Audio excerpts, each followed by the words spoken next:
안녕하세요. 백두산 금융연구소의 백두산입니다. 7월 1일 월요일 오후 3시 58분입니다. 지난 금요일에 여러가지 중요한 지표들이 발표가 됐지만 주식시장에는 그다지 일단 크게 영향을 미치지 못한 것 같다라고 일단 이렇게 말씀을 한번 드려봤었습니다. 주식시장을 보는 여전한 관점은 그냥 투기적인 관점, 이게 더 유효한 것 같아요. AI와 AI가 아닌 나머지 친구들의 쏠림과 소외, 이걸로 지금 주식시장을 그냥 설명할 수 있을 것 같고, 여기에 다른 어떤 매크로적인 변수라든가 대선이라든가 프랑스가 어쩌고 저쩌고 이런 것들은 별로 관심이 없다, 별로 영향을 미치지 못하는 것 같다라고 말씀을 좀 드려봤었습니다. 여전히 이런 관점 계속해서 유효한 것 같습니다. 근데 이제 약간의 변화가 나타나려고 하는 거죠. 계속해서 지난주 후반쯤부터 해서 AI 쏠림이 좀 완화가 되고 쥐구멍에 벼뜰 날 소외되던 친구들이 조금 상승하는 그런 모습들이 지금 나타나려고 하고는 있는데, 뚜렷하게 그런 모습이 나타난 것은 없습니다. 어쨌든 근데 이 AI의 일방적인 쏠림에 약간의 변화의 조짐이 나타나기는 해서, 이게 이제 어떻게 변화를 할 건지에 대해서 우리는 이제 좀 계속해서 주목을 하고 좀 집중을 해야 될 필요가 있을 것 같습니다. 이 정도 말씀을 좀 드려봤었고요. 하여튼 지난주에 있었던 물가 지표라든가 여러 가지 PMI라든가 이런 거는 채권 시장과 외환 시장에는 조금 영향을 미쳤을 수는 있습니다. 그 정도로 일단 생각하고 가시면 좋을 것 같은데, 그 채권 시장의 움직임은 여전히 좀 답답한 구간이고 외환 시장의 움직임도 조금 좀 답답합니다. 일단 이렇게 보시면 좋을 것 같아요. 채권 시장은 계속해서 한동안 너무 낙관적이었다가 이제 그 대선 토론회에서 뭔가 대선 토론회의 영향으로 이 채권 시장은 약간 좀 안 좋은 분위기가 나왔었죠.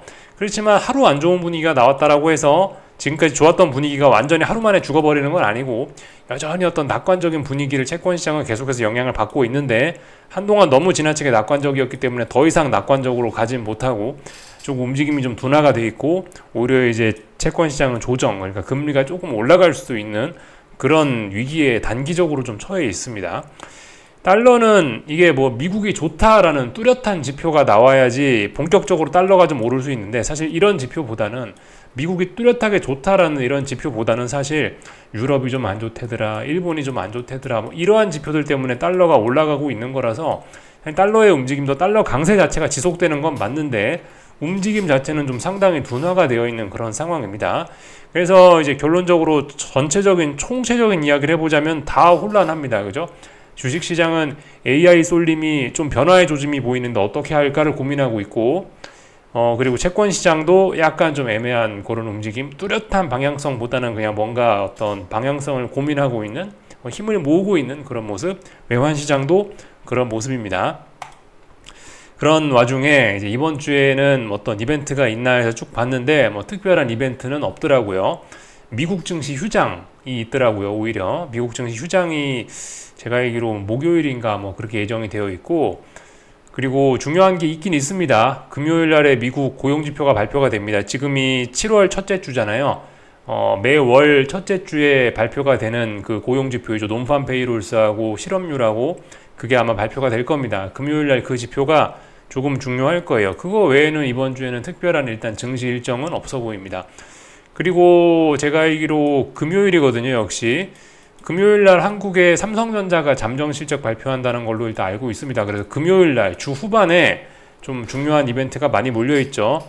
금요일날 아침에 삼성전자 실적, 그리고 금요일날 저녁에 미국 고용지표가 이렇게 발표가 예정입니다. 나머지는 특별한 재료는 없습니다. 그렇다면은, 특별한 이슈는 없다면은 이제 금융시장은 그냥 투기적인 측면에 의해서 어떤 재료에 의해서 방향성이 막 나타나기보다는 그냥 수급적인 측면, 투기적인 측면에 의해서 움직임이 좀 방향성이 결정될 가능성이 높을 것 같다고, 그럴 가능성이 좀 높을 것 같다라고 보시면은 될 것 같습니다. 일단 브리핑은 좀 한번 해봤고, 지난주 있었던 일들, 주말에 있었던 일들 좀 잠깐 알아봐야 될 게 있습니다. 프랑스 총선이 있었다라고 하는데요. 프랑스 총선이 어쩌고저쩌고 해서 결국은 우파가 36년 만에, 극우파가 36년 만에 최고 투표율을 얻었다라고 합니다. 극우 국민연합 우세라고 써있죠. 하여튼 그래서 36년 만에 최고 투표율 어쩌고저쩌고 하고 있습니다. 그래서 어쨌든 극우 그쪽이 이제 이번 선거에서 좋은 결과를 얻은 모양이에요. 근데 이제 극우 얘네가 이제 좋은 결과를 얻으면은 금융시장은 좀 충격을 먹기 마련인데, 근데 일단 지금 현재 유럽 증시는 보시면은 그 선거 결과에 오히려 환호를 하고 있습니다. 약간 뭐 재료 노출이라고 봤을 수도 있을 것 같고요. 아니면 뭐 굳이 어떤 핑계를 대자면 이렇게 될 수 있을 것 같아요. 어떤 전문가들이 이번에 뭐 극우 정당이 대략적으로 몇 퍼센트 정도의 지지율을 얻을 것이다라고 예상을 한 게 있는데, 그보다는 뭐 지지율이 조금은 떨어졌다라고 하는 소식도 있습니다. 그래서 뭐 그런 것 때문에 지금 뭐 시장이 좋아하는 것일 수도 있긴 있어요. 어쨌든 이 보시면 금융시장에 이 논리적으로 봤을 때는 별로 이렇게 좋은 소식이 아니죠. 지금 우파 연합, 뭐 극우파 이쪽이 지금 압승을 했다라는 거는 금융시장엔 좋은 내용이 아닐 수 있는데, 근데 일단 지금 보시면 이 지금 유럽 증시는 이걸 반영하고 있는 거예요. 유럽 증시가 지금 급등하고 있는 건 지금 저 소식을 반영하고 있는 건데, 반응은 지금 약간 거꾸로 나오고 있다는 그런 모습입니다. 그러면 이거는 그러면 이미 뭐 우파연합이 그렇게 많이 압승해 갖고 시장에 안 좋을 것은 이미 선반영 됐어 라는 개념으로 지금 시장이 움직이고 있는 것 같습니다. 그래서 뭐 프랑스 증시 같은 경우 삐끗했으면 오늘 대폭락으로도 이어질 수 있었는데, 대폭락이 아니고 오히려 2.5% 폭등으로 지금 나타나고 있죠. 물론 장 초반이고 이따가 좀 차트를 좀 확인을 해봐야 되겠지만은 일단은 환호하고 있는 그런 모습입니다. 그래서 지금 현재 분위기는 좋다라고 일단 볼 수가 있겠죠. 이게 이제 주말 동안에 있었던 일이고, 주말 동안에 있었던 일이 지금 현재 금융시장에 영향을 미치는 모습입니다. 그리고 뭐 사실 유럽의 영향 때문에 오늘 뭐 아시아가 좋았다라고 이야기하기는 어렵지만, 어쨌든 뭐 아시아 증시도 나쁘진 않았습니다. 글쎄요, 뭐 어떤 큰 측면에서 봤을 때 어떤 세계 뭐 세계 증시를 이렇게 뭐 나라별로 해서 크게 봤을 때 사실 미국 쏠림이 있었지 않습니까? 그리고 다른 나라 소외가 있었는데, 사실 뭐 쏠림과 소외 이런 측면에서 어쨌든 그죠. 그 미국에서 요즘에 쏠림에 약간 변화가 나타나려 하고 있죠. 그래서 그런지 일단 아시아 증시 오늘 전반적으로 좀 좋은 모습들. 글쎄요, 뭐 미국 물가 지표가 지난주 금요일 날에 예상에 부합해서 미국 인플레 우려가 완화됐기 때문에 뭐 아시아 증시가 좋았다, 뭐 그렇게도 볼 수가 있겠지만은, 어쨌든 뭐 이런 식으로 지금은 제 생각엔 주식시장을 설명하는 거는 쏠림과 소외 그 관점으로 보는 게 맞을 것 같고, 지금 현재는 조금 소외됐던 친구들이 좀 날개를 펴고 있는 그런 순간이 지금이라고 보여집니다. 그래서 오늘 아시아 증시가 좋았던 것도 결국 어떤 소외된 친구들의 소외된 친구들의 반등 이런 개념으로 보는 게 좋을 것 같고, 그런 관점에서 봤을 때 오늘 아시아 증시 그래서 오늘 아시아 증시가 좋았다, 일단 뭐 이런 식으로 볼 수가 있을 것 같습니다. 그래서 일단 이 정도까지 좀 내용을 살펴봤고요. 몇 가지 기사들 조금 좀 이야기할 게 있다면은요, 이런 것들 좀 보면 좋을 것 같아요. 미국 채권 시장 바이든, 트럼프 누가 승리하든지 적자 증가를 대비하고 있다라고 하고 있습니다. 그래서 뭐 지난주 금요일 날에 물가 지표가 예상에 부합했음에도 불구하고 채권 시장이 충격을 먹었는지도 모르겠습니다. 누가 이기든 간에 재정 지출이 엄청나겠구나, 아이고 채권 발행 만해지겠다, 큰일 나겠다, 금리 오르겠다라는 생각이, 그러니까 이게 이제 채권 시장에는 안 좋은 이야기죠. 비관론이죠. 채권 시장에 비관론이 퍼진 게 이런 것이 좀 있는 것 같다. 참고적으로 좀 알아놓으시면 좋을 것 같고요. 그리고 이제 이번 주 금요일에 이제 물가 지표가 이번 주 금요일에는 고용 지표가 발표 예정이죠. 그 고용 지표에 대해서 경계하는 목소리들이 조금씩은 나오고 있습니다. 근데 그죠? 그래서 그러니까 아직까지는 괜찮습니다. 아직까지 지금 뭐 미국 경제는 좋고 미국 고용 시장은 좋고 그런 상황인데요. 근데 이제 자꾸 이런 이야기가 이제 나오는 게 뭐냐면은, 뭐 말씀드렸다시피 여기서 이제 지금 레벨에서 조금만 더 안 좋아지면 어떤 분기점을 넘어가는 것일 수 있기 때문에, 그래서 지금 이제 시장 사람들이, 일부 사람들이 이제 이런 이야기를 하는 거예요. 저도 뭐 이런 일부에 좀 속하는 편이긴 한데, 그 말씀드렸다시피 뭐 실업률이 특정 수준을 넘어가면은 이제 경기 침체를 예고하는 신호가 될 수 있다, 그런 거 말씀드리고 있죠. 그런 측면에서 지금 이런 이야기를 하는 사람들이 있긴 있습니다. 근데 이제 이런 노동시장에 노동시장이 너무 빨리 냉각될 거에 대한 이런 경계는 주식시장은 전혀 관심이 없습니다. 전혀 반응하지 않고 있고요. 뭐 그런 상황입니다. 또 그리고 뭐 미국 외환시장도 별로 뭐 그런 거를 반영하지는 않는 그런 모습입니다. 채권 시장은 이런 부분을 약간 반영을 하고 있다, 약간 반영하고 있다라고도 뭐 이야기할 수 있을 것 같아요. 채권 시장의 낙관론, 금리가 떨어지는 모습이니까 약간 반영하고 있는 것일 수도 있습니다. 어쨌든 근데 대부분 금융시장의 이 내용은 정설은 아니고 그냥 일부 의견에 불과하고 별로 반영되지는 않은 내용이긴 합니다. 그렇기 때문에 만약에 이제 고용시장이 냉각이 이번 주 금요일 날 지표를 봤는데 너무 좀 냉각이 심하다 그러면은 좀 충격을 먹을 수도 있겠다, 뭐 이 정도 생각은 할 수가 있을 겁니다. 그래서 뭐 그렇다면 지금 고용시장이 안 좋아질 거는 뭐 금융시장에 반영이 안 돼 있으니까 고용시장이 너무 안 좋다라고 한다면 뭐 증시가 큰 충격에 빠질 가능성, 뭐 시장의 비관론으로 좀 돌아설 가능성 생각 정도는 해볼 수 있을 겁니다. 근데 아무튼 이건 금요일 날 너무 먼 미래에 있는 이야기죠. 참고적으로 알아놓으시면 좋을 것 같습니다. 그래서 하여튼 다 봤고요. 이번 주는 뭐 말씀드렸다시피 미국 증시 휴장이 끼어 있습니다. 오늘은 홍콩 증시가 휴장이었네요. 오늘은 홍콩 증시 휴장이었고 오늘 밤에 캐나다도 휴장을 하고 뭐 그런 상황이네요. 그 수요일 날 미국 증시 절반만 하고 문 닫습니다. 그죠? 조기 폐장하고 나서 목요일 날은 문 닫죠. 목요일 날은 아예 폐장을 해버리죠. 네, 목요일 날은 아예 미국 증시 폐장한다는 거, 아예 폐장이 아니고 아예 참 휴장이라는 거 참 기억해 놓으시면 좋을 것 같고, 뭐 제가 고용지표가 중요하다라고 한 가지만 말씀을 드렸지만은 짜잘짜잘한 지표들이 뭐 계속해서 발표가 됩니다. 오늘 밤은 제조업 PMI가 발표가 되네요. 조금 시장을 들썩들썩하게 할 수 있긴 있는데, 솔직히 뭐 계속해서 말씀드리지만 요즘 주식시장은 저런 지표에 별로 관심이 없다라고 말씀을 좀 드리고 있죠. 저런 지표가 좋으면 긍정적인 반응은 하는데 안 좋으면 안 좋은 반응은 안 한다. 뭐 특히 이렇게 생각하는 게 조금 더 정확할 수 있을 것 같아요. 좋은 재료는 어떻게든 반영하지 못해서 안달이 났고 안 좋은 재료는 모르는 척하기 바쁘다. 이렇게 일단 생각하시면 좋을 것 같습니다. 그러니까 결과적으로 저런 지표는 뭐 사실 주식시장에 크게 영향 안 미칠 수 있다. 이렇게 일단 보시는 게 가장 좋을 것 같긴 합니다. 그래서 뭐 전반적인 내용들을 일단 쭉 한번 점검을 해봤고요. 한국 증시 조금 좀 먼저 좀 잠깐 이야기를 할까 하는데, 한국 증시도 지금 사실 이제 그 참 재밌는 게 한국 증시가 요즘에 이제 미국 증시가 하고 있는 그런 고민을 똑같이 하고 있습니다. 재밌는 게 물론 약간 그런 고민이 나타나는 양상은 다를 수 있습니다만은 어쨌든 공통적으로 같은 고민을 하고 있어요.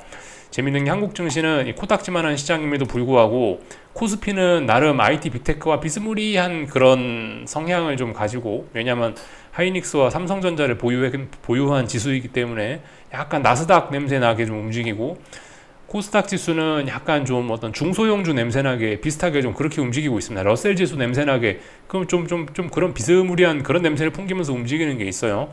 그래서 미국 증시와 한국 증시가 사실 내용상으로 보면 거의 유사하게 요즘 매일같이 비슷한 흐름을 이렇게 따라가고 있다라고 보이는데, 말씀드렸죠. 요즘에 미국 증시에서 최근에 지난주 한 수목금쯤부터 나타난 변화가 AI 쏠림의 완화가 나타나려고 하고 있다. 완화의 조짐이 보이고 있다 정도 말씀드렸는데, 한국 증시에서도 그런 조짐이 보이고 있습니다. 좀 전에 말씀드렸던 것처럼 한국 증시와 미국 증시가 매우 유사하게 움직이고 있다는 점이 지금 눈에 띄는데, 사실 이제 오늘 한국 증시에서 보면 약간 재밌는 특징이 나타나긴 합니다. 오늘 한국 증시에서 제가 본 거는 이제 재밌는 특징이 있는 하나예요. 분명히 이제 쏠림이 완화가 되고 있습니다. 그죠? 한국 증시로 치면 삼성전자, 하이닉스, 코스피 쏠림이 있고 코스닥이 소외되는 흐름이었는데, 가만 보시면 오늘 일단은 쥐구멍에 볕이 들었습니다. 그래서 드디어 코스닥이 쥐구멍인데 쥐구멍에 볕이 들었어요. 소외됐던 친구들이 그 시세를 줬어요. 근데 재밌는 게 이제 그러면 한동안 쏠림이 심하던 삼성전자와 하이닉스와 코스피는 어떻게 됐냐? 얘네도 올랐어요. 그렇다면은 제 생각에 이거는 앞으로 약간 이럴 것 같다라는 생각을 할 수 있을 것 같아요.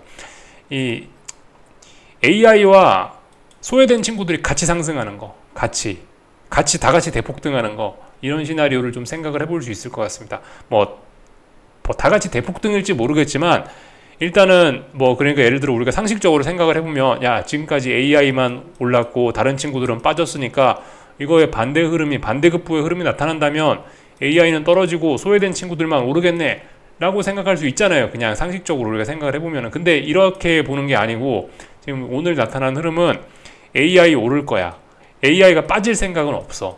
라는 거 확인을 했고요. 근데 일단 얘도 오를 생각이 있어. 소외된 친구들도 오를 생각이 있어, 이겁니다. 근데 지금 말씀드렸다시피 코스피라든가 기존의 AI 친구들, 기존에 이 쏠림이 있어서 잘 나가던 친구들은 얘네들은 급등 준비가 되어 있다라 말씀드려요. 급등할 수 있다, 폭등할 수 있다라 말씀드리고 있는데, 얘네가 빠질 생각이 없으면, 그리고 급등 폭등할 수 있는 그런 에너지가 계속해서 빠지지 않고 누적이 되어 있으면 결국 얘네들 급등할 수 있는 겁니다. 얘네 급등하는 가운데 소외됐던 친구들은 얘네들도 어쨌든 지금 좀 탄력적으로 오르려고 그러는 거예요. 그렇다면 참 재밌는 게 둘 다 올라간다. 둘 다 올라간다. 둘 다 올라가면서 그나마 뭐 어떤 지금의 쏠림이 뭐 조금 완화될 수 있다, 이렇게 표현을 할 수가 있긴 있겠죠. 그죠? 뭐 예를 들어 소외됐던 친구들이 하락하면서 AI만 오를 거야 라고 한다면 쏠림이 심하지만, 둘 다 같이 오른다 그러면은 쏠림의 심화라고 하긴 그렇고 쏠림이 좀 완화되는 거라고 우리가 그렇게 생각은 할 수 있을 겁니다. 근데 실질적인 내용은 아마 AI나 기존 주도주, 기존 쏠림이 나타나던 친구들이 여기서 급등 폭등을 해버리면 사실상 나머지 친구들은 오르더라도 많이 못 오를 것 같다라는 생각이 좀 들긴 듭니다. 돈이 지금 좀 제한적인 그런 상황인 것 같아서 옛날처럼 막 그렇게 막 신나게 오르던 그런 시장 상황은 아니라, 어쨌든 그러면 뭐 겉으로는 이렇게 겉으로는 쏠림이 좀 완화됩니다라고 말씀드리지만, 그래서 완화되면서 둘 다 강한 시장이 될 겁니다라고 말씀은 드리지만은 실질적으로는 계속 쏠리는 거죠. 뭐 그죠? AI는 뭐 한 10% 오를 때 다른 친구들 한 1, 2% 오르면 이게 결과적으로 또 쏠림 심화되는 거죠. 쏠림이 완화된다고 볼 수는 없는 거겠죠. 그래서 하여튼 오늘의 이런 모습을 보면은 계속해서 쏠림이 지속될 것 같다, 이겁니다. 예. 다만 이제 예전처럼, 다만 AI가 쏠림이 나타난다, 뭐 시장 분위기 굉장히 좋아지겠다, 뭐 이런 것일 수 있겠는데, 그렇다면 소외됐던 친구들이 최소한 빠지지는 않겠구나 라는 생각 정도는 할 수 있을 것 같아요. 그래서 아무튼 무슨 변화가 나타나나 했더니 AI 친구들의 쏠림은 그냥 계속되지 않을까 라는 생각이 오늘 좀 적어보고 좀 들었습니다. 그래서 아무튼 둘 다 오를 수 있겠다. 코스닥도 오르고 코스피도 오르겠다. 근데 그렇다고 이제 쥐구멍에 벼 뜬다라고 해서 여기서 지금 코스닥을 사자라고 이야기하는 게 아니죠. 코스닥 매수하면 안 되겠죠. 예를 들어 미국 증시에서도 그래요. 오늘 보면서 든 생각인데, 만약 오늘 미국 증시도 한국 증시처럼 저렇게 움직인다면은 러셀 지수를 매수하면 안 될 겁니다. 러셀 지수는 지금까지 나스닥에 비해서 소외됐고 못 올랐으니까 그래, 러셀 지수도 오를 수 있어, 그럼 러셀 지수를 매수해야지. 재미없는 생각일 수 있다는, 뭐 물론 수익은 볼 수 있을지 모르겠지만 별로 좋은 생각은 아닐 수 있다는 거. 어쨌든 계속해서 쏠림이 지속될 것 같아 보입니다. 결과적으로 잠깐 쉬는 구간이 지금이 아닐까 싶고, 결국 또 AI 쏠림이 나타나지 않을까 싶어요. AI 쏠림으로 결국 갈 듯한 모습입니다. 지금 뭐 물론 이제 또 미국 증시 본장 열어봐야 알지만, 나스닥 같은 거 좀 보시면 뭐 별로 빠질 생각이 일단 없어 보이죠. 이런 거를 보면은 하여튼 그렇습니다. 아마 뭐 나스닥 폭등할 수 있어요. 나스닥 지금 일주일째 옆으로 겪기 때문에 이거 상승 에너지 위로 터져 나오면 하루에 막 2%씩 오르는 거 불가능한 일 아닙니다. 하루 2%씩 오르는데 뭐 하루 뭐 나스닥 2, 3%씩 오르는데 러셀 지수 0.3%, 0.4% 오르면 혈압 오르죠, 그죠? 아마 강한 놈만 계속 강한 그런 모습이 될 거라서, 아마 제 생각엔 소외된 친구들은 계속 쳐다보면 안 될 것 같습니다. 쥐구멍에 볕이 안 들지 않을까라는 생각을 좀 해봤어요. 오늘 한국 증시 보면서요. 오늘 한국 증시 좀 내용들 보면은 이래요. 삼성전자 여전히 강하고요. 하이닉스 오늘 0.4% 빠졌지만 음봉이 나오질 않습니다. 그래서 보시다시피 하이닉스는 여전히 폭등 준비 완료입니다. 폭등 준비를 어떻게 뭐 훼손시키고 그런 게 없어요. 삼성전자도 오르려 그러고 하이닉스도 오르려 그럽니다. 물론 오늘 보시다시피 2차전지 뭐 탑10 이런 지수들이 강하게 상승을 오늘 했죠. 물론 전 말씀드렸다시피 이미 금요일날 2차전지 하방 싹 상산했다라 말씀드렸어요. 에너지 뭐 LG 에너지 솔루션, 삼성 SDI, 에코프로 BM 뭐 이런 친구들이 있는데, 오늘 보시면 뭐 다 빠졌다고요. 오늘 다 빠진 게 아니고 다 올랐다고요. 오늘 막 2, 3%씩 막 다 올랐다고요. 소외되던 친구들이. LG 에너지 솔루션이 6%가 넘게 올랐습니다. 이쪽에 지금 보시면 하나, 둘, 셋, 네 종목 지금 보고 계시죠. 얘네들 2차전지 대표 종목이라 할 수 있겠죠. 대형주들이 다 이렇게 올랐어요. 소외됐던 친구들이 분명히 볕이 들고 있는 모습이긴 한데요. 근데 그렇다라고 해서 이런 하락 추세에 이런 종목들을 매수를 하는 건 아닌 것 같다. 그러니까 지금 좀 전에도 제가 말씀드렸죠, 그죠? 여기서 소외됐던 어쨌든 여기서 AI 친구들이 빠질 생각이 없다라는 게 결과적으로 핵심이고, AI가 여기서 안 빠지면 기존에 쏠림 나타났던 친구들 더 급등 폭등 더 많이 오른다라는 말씀을 드렸는데, 그러니까 대응을 어떻게 해야 되겠어요? 좀 전에 말씀드렸죠, 그죠? 러셀 지수가 올라간다고 러셀 지수를 매수하는 게 아니다. 지금은 살 거면 비싸더라도 나스닥을 매수하는 게 맞긴 맞을 거다라는 이야기 좀 드렸죠. 좀 전에 그리고 코스닥도 그렇죠. 코스닥을 매수하는 게 아니고 코스피나 아니면 하이닉스 이런 게 비싸 보여도 얘네가 이제 폭등할 수 있으니 차라리 살 거면 얘네를 사야 된다라 말씀 드렸습니다. 그래서 어쨌든 지금 그런 관점에서 봤을 때 에코프로나 뭐 에코프로 BM이나 뭐 삼성 SDI, LG 에너지 솔루션 기존에 소외되던 2차전지 친구들 사면은 재미없을 거라는 생각입니다. 살 거라도 하이닉스를 사야지. 지금은 제 생각에 하이닉스 사고 삼성전자를 사야지.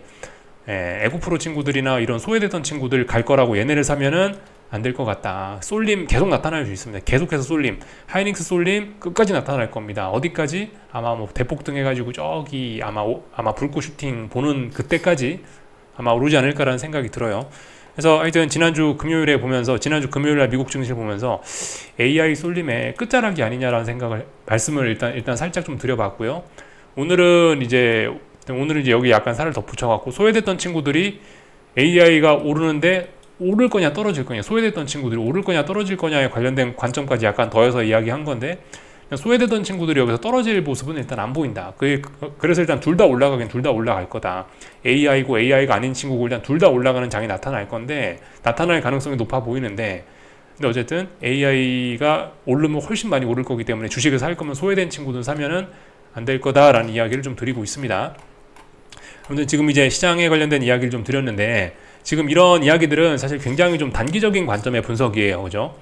뭐 앞으로 6개월 동안 AI 쏠림이 계속됩니다. 6개월 동안 대폭등합니다. 그런 걸 말씀드리는 게 아니고 지금 굉장히 좀 근시안적으로 보고 있는 겁니다. 짧은 단기적인 관점에서 말씀을 드리는 거예요. 뭐 일주일, 2주일, 뭐 한 달, 뭐 기껏 해봐야 뭐 한 달 이 정도 관점에서 일단 말씀을 좀 드리고 있는 겁니다.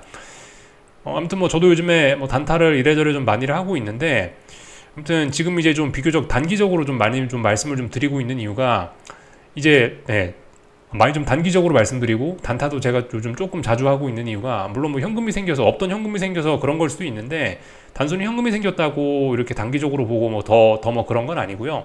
단기적으로 매매를 하던가 이렇게 계속 단기적으로 보다가 이제 그 와중에 이제 내가 원하는 어떤 중장기적인 포지션을 잡을 수도 있지 않을까라는 생각이 들어서, 그러니까 어떤 뭐 짧게 매매를 하거나 짧게 분석을 하다가 그 중간에 이제 어떤 포지션을 딱 잡는데, 그 포지션을 잘하면 또 이제 길게 끌고도 갈 수 있는 그런 기회, 그죠? 그런 기회를 좀 잘 잡아보기 위해서 단기적으로 조금 더 지금 더 집중해서 보고 있는 뭐 그런 거라고 보시면 되겠습니다. 계속해서 뭐 단기적으로 뭐 찔끔찔끔 계속해서 단타로만 먹고 살 수는 없는 거예요. 어차피 지금까지 뭐 매매를 그죠. 지금까지 여러분들도 많은 매매를 해보셔서 아시겠지만, 매매 찔끔찔끔 한다고 계좌가 살아나지는 않거든요. 결과적으로 한 번씩 큰 숟가락으로 퍼먹어야지, 맨날 티스푼으로 찔끔찔끔 먹어봐야 티도 안 나거든요. 결과적으로 한번 큰 거 먹긴 먹어야 되는데, 큰 숟가락을 언제 들 거냐. 지금은 일단 작은 숟가락만 갖고 깔짝깔짝 하고 있는데, 작은 숟가락만 들고 깔짝깔짝 하는 거는 이제 큰 숟가락을 들 타이밍을 찾기 위해서, 그래서 이제 작은 숟가락으로 계속 왔다 갔다 하는 겁니다. 이 팔 근육 굳으면 안 되니까요. 그런 개념으로 좀 생각을 하셨으면 좋겠습니다. 지금 뭐 제가 뭐 단타하고 있고, 단기적으로 뭐 이렇게 AI가 단기적으로 AI의 뭐 폭등이 뭐 나타날 수 있고 그런 이야기를 하는 게, 계속해서 이제 찔끔찔끔 먹자는 그런 차원에서 말씀드리는 건 아닙니다. 비록 단타를 하고 뭐 지금은 짧게 대응을 하더라도 이 마음속에 어쨌든 큰 뜻이나 큰 시장에 대한 방향성에 대한 생각은 일단 어느 정도 좀 갖고 있어야, 그래야 내가 이제 투기꾼이 아니고 약간 투자자로서 그런 식으로 발전을 해나갈 수 있을 것 같습니다. 그래서 좀 그런 부분을 요즘에 좀 신경을 쓰셔야 될 것 같아요. 다 좀 말씀을 좀 드려봤습니다. 하여튼 한국 증시는 현재 그래서 이런 모습이죠. 오늘 하여튼 쏠림이 더욱 완화되는 모습이 나타났는데, 하여튼 그 와중에도 오늘 코스피는 오르고 하이닉스 강한 거 보니까 하이닉스, 코스피 얘네 급등 폭등 가능성 여전히 유효하고, 얘네 급등 폭등하면은 얘네가 급등 폭등하면서 코스닥도 보니까 같이 좀 오를 생각이 있긴 있는 것 같아. 근데 어쨌든 말씀드렸다시피 소외됐던 친구들이 지금 오르면은 좋다고 소외됐던 친구들 따라가는 게 아니에요. 소외됐던 친구들은 어쨌든 이 어떤 뭐 하이닉스라든가 어떤 이런 주도주들의 오버슈팅이나 이런 게 일단 일단락이 되면은 다시 또 아마 박살날 가능성이 있을 것 같기 때문에, 소외됐던 친구들은 일단 계속 소외된다 이렇게 생각하는 게 맞을 것 같습니다. 그래서 일단 쏠림 계속된다 소외됐던 친구들이 계속 소외된다. 소외됐던 친구들이 근데 빠질 생각이 지금 없다. 일단 지금 좀 오를 거다. 그렇다면 소외됐던 친구들이 올라갈 때 그걸 추종하는 것보다는 소외됐던 친구들은 여전히 반등식 매도 전략을 노리는 게 맞는 것 같다. 일단 이렇게 좀 생각을 하시면 좋을 것 같습니다. 그죠? 다 일단 뭐 저의 생각을 좀 말씀드려 봤습니다. 쭉 다 말씀드렸고, 오늘 그래서 오늘 그래서 코스닥에서도 조금 좀 의미 있는 매수세 같은 게 나타났다 이겁니다. 코스닥도 지금 보시면 약간 좀 중요한 자리가 있었는데 중요한 자리 터치를 안 하고, 코스닥도 이평선들 많이 모여 있잖아요. 뭐 61선, 121선, 뭐 온갖 선들이 지금 여기 어디에 다 집중이 돼 있습니다. 여기가 이제 중요한 자리라는 거겠죠. 여기서 조금 뭐 많이 올라갈 수도 있어요. 조금 많이 올라가면은 반등식 매도 전략 하는 게 맞지 않겠냐. 결과적으로 이 이야기입니다. 왜냐면 얘는 원래 소외되던 친구니까. 소외되던 친구들은 계속 소외될 거다. 이 생각입니다.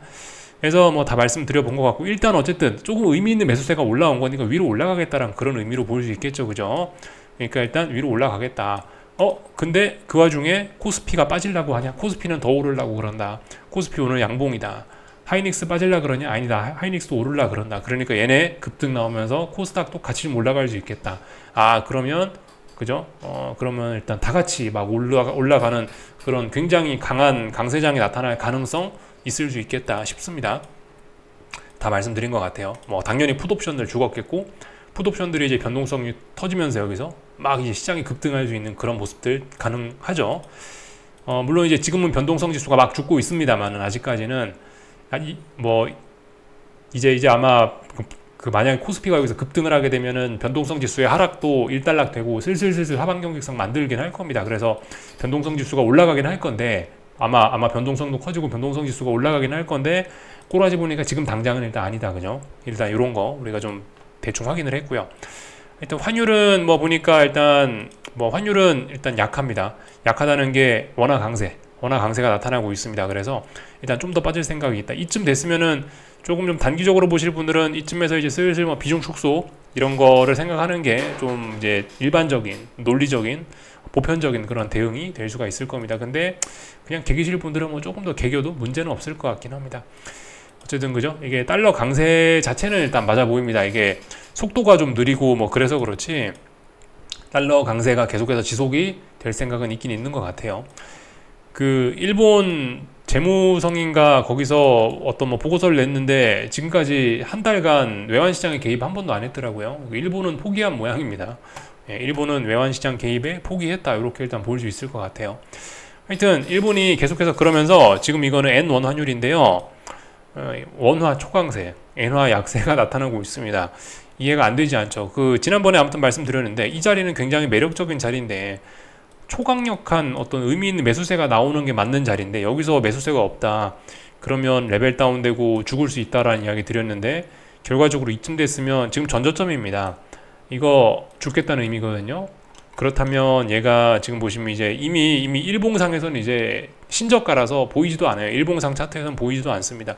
이제 주봉이나 월봉 같은 걸 보시면 이제 저 밑에까지 열린 거예요. 목표치가 750원대까지 어떤 하락에 대한 목표치가 굉장히 크게 많이 열렸다라고 볼 수가 있겠습니다. 일단요. 물론 아직은 이제 전저점 붕괴시킨 건 아닌데, 사실상 이쯤 했고, 일본 뭐 BOJ나 뭐 재무성의 이런 행동들을 보면 사실상 이거 일본 엔화 약세 더 용인하겠다는 거거든요. 그러면 뭐 700 몇십 원대까지도 봐야 됩니다. 2007년 저점 이때까지 간다는 건데, 결과적으로 이거 뭐죠? 이 원화가 이렇게 강세를 보인다랑 엔화 대비 강세를 보인다라는 거는 결과적으로 금융시장의 낙관적인 분위기가 계속된다. 이렇게도 충분히 연관시켜서 볼 수 있는 그런 부분이기도 하고, 이런 거 보면은 코스피 폭등, 하이닉스 폭등 이런 것도 뭐 어쨌든 충분히 가능성은 있어 보이긴 합니다. 그래서 지금 금융시장은 거의 뭐 작년 10월부터 해가지고 뭐 금리나 기대감을 가지고 그냥 뽕을 뽑아 먹더니 지금까지 와갖고 이제 막 폭죽을 터뜨리려고 하는 그런 상황이 온 것 같아요. 그래서 지금 아무튼 환율의 모습을 보면 이렇다. 근데 이게 뭐 말씀드렸다시피 지금 이런 엔화가 이렇게 엔화가 이렇게 초약세, 원화가 이렇게 초강세를 보인 이후가 항상 안 좋았었죠. 그죠? 근데 이번은 아니었습니다. 일단 근데 여기서 이게 붕괴돼서 원화가 여기서 더 강세로 나오면은 어쨌든 금융시장은 변동성이 이제 훨씬 더 커지면서 이제 약간 좀 진짜 진한 버블 이쪽으로 좀 갈 가능성이 좀 있겠다 싶습니다. 그런 부분을 좀 주의를 해야 될 것 같습니다. 실제로 엔화 보시면 계속해서 올라가고 있고 161입니다. 차분하게 잘 올라가고 있습니다. 급등 폭등도 아니고요. 엔화 어디까지 올라갈지 모릅니다. 엔화 신고가인데요. 뭐 그래서 뭐 사실 월봉이나 뭐 이런 걸로 보면은 네, 뭐 월봉이나 뭐 이런 걸로 보면 뭐 대략적으로 어떤 뭐 상승 목표치를 잡을 수 있을지 모릅니다. 월봉인데요, 이거 어딘가 뭐 저항을 찾을 수 있긴 하겠죠. 근데 저항 이거 없다라고 보셔야 됩니다.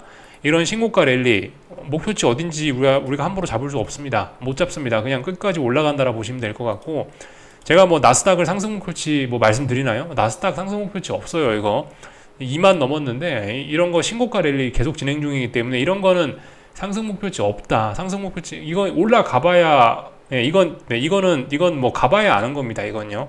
이런 거는 상승 목표치를 함부로 잡으려고 그러면 안 됩니다. 그냥 끝없이 올라갑니다.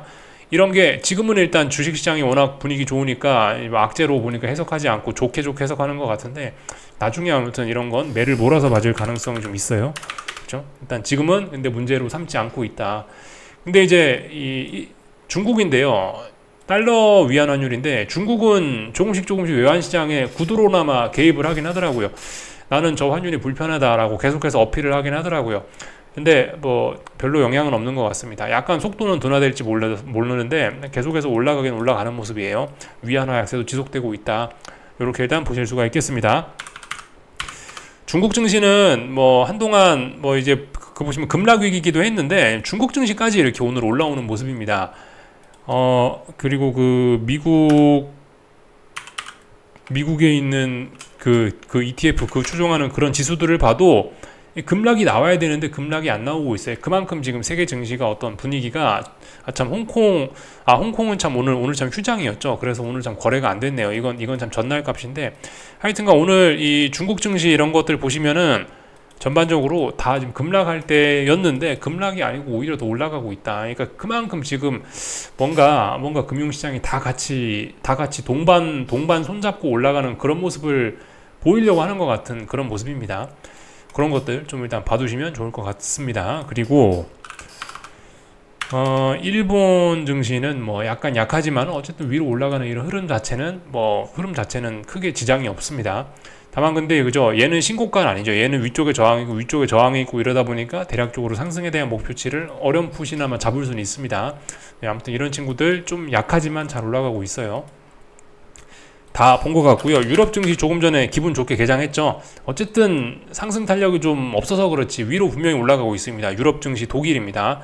독일 지금 지금 보시는 화면이 독일인데 잘 올라가고 있는 거고, 비록 음봉이지만요. 프랑스 증시가 어떻게 됐나 모르겠네요. 야, 프랑스 증시는 뭐 난리가 났었네요. 프랑스 증시는 하여튼 얘도 빠질 생각 없다. 얘는 이제 어떤 전국 불안의 당사국이기 때문에, 지금 문제가 있는 당사국이기 때문에 좀 확실히 약하긴 하지만 지금 얘조차도 지금 급락 생각이 없습니다. 일단 금융시장은 지금 엄청나게 좋은 거고, 이런 분위기라면은 지금 보시면 뭐 반도체 지수라든가 나스닥이라든가, 엔비디아는 잘 모르겠습니다. 솔직히 엔비디아는 지금 좀 힘이 빠졌거든요. 엔비디아 힘이 좀 빠졌는데 지난주 금요일날 밤에 보셨다시피 반도체 지수는 엔비디아하고 좀 다르죠. 물론 엔비디아의 입김이 굉장히 크게 작용하는 게, 엔비디아의 입김이 영향이 굉장히 크게 작용하는 게 반도체 지수이긴 한데, 그럼에도 불구하고 분명히 반도체 지수는 엔비디아와 다릅니다. 얘는 올라가려고 그러고 있어요. 그렇다면 지금 어쨌든 뭐 나스닥이라든가 반도체 지수라든가 엔비디아는 일단 잘 모르겠고, 뭐 아니면 코스피라든가 하이닉스라든가 이런 친구들은 한번 급등을 쏘아 올리려고 하는 가능성 좀 우리가 열어놓고 봐야 될 것 같습니다. 조금 뭐 용기가 있다 그러시면은 사실 이게 매우 위험한 베팅이긴 한데, 어쨌든 한번 뭐 단타 같은 거 해보실 수도 있고요. 이런 건 짧게 먹고 빼긴 해야 됩니다. 이런 건요. 계속 어쨌든 지금 반도체 지수라든가 만약에 뭐 아니면 코스피 지수라든가 이런 거 상승을 베팅한다라고 한다면은 지금 이미 어느 정도 상승이 많이 진행되어 있는 상황에서 마지막 오버슈팅 같은 거를 한번 먹고 나오자라는 그런 생각을 하고 지금 진입을 하는 거기 때문에 짧게 배트를 굉장히 짧게 잡고 휘둘러야 될 수 있습니다. 그래서 일단 이 정도까지 좀 말씀을 좀 드려봤고요. 그죠? S&P, 나스닥 둘 다 그렇다고요. 둘 다 위로 올라간다면 굉장히 많이 오를 거다, 이런 이야기 좀 드려봤고요. 나머지 뭐 특별한 거 없는 것 같습니다. 아까 전에 다 말씀을 좀 드려봤고, 뭐 그죠? 그 채권 시장 약간 좀 떨떠름한 그런 모습, 외환 시장 약간 떨떠름한 그런 모습들로 지금 움직이고 있죠. 주식시장은 어쨌든 그래서 뭔가 핑계 대고 이제 막 급등하려는 그런 준비를 거의 맞춰놓은 그런 상황입니다. 물론 근데 아직 지금 당장은 급등 랠리의 시작 이건 아니고 지금은 이제 뭐냐면은 지금은 이제 사실 엄밀히 따지면 방향성 고민 중인 거죠. 위로 갈지 아래로 갈지 모른다는데 이제 근데 정석적인 관점은 급등하려고 준비 중이다, 기간 조정 중이다라고 보는 게 정석입니다. 이거 아래쪽으로 가려고 준비 중이다라고 보긴 좀 어렵습니다. 어쨌든 그래서 네. 좀 자신 있으신 분들은 어쨌든 이런 상황에서 주식 위로 올라간다라고 투기적으로 좀 그런 베팅도 어쨌든 충분히 가능하긴 합니다. 짧게 끊어친다라고 한다면요. 일단 여기까지 하겠습니다. 궁금한 거 리플 남겨주시고 내일 아침에 뵙도록 하겠습니다. 여기서 마치겠습니다.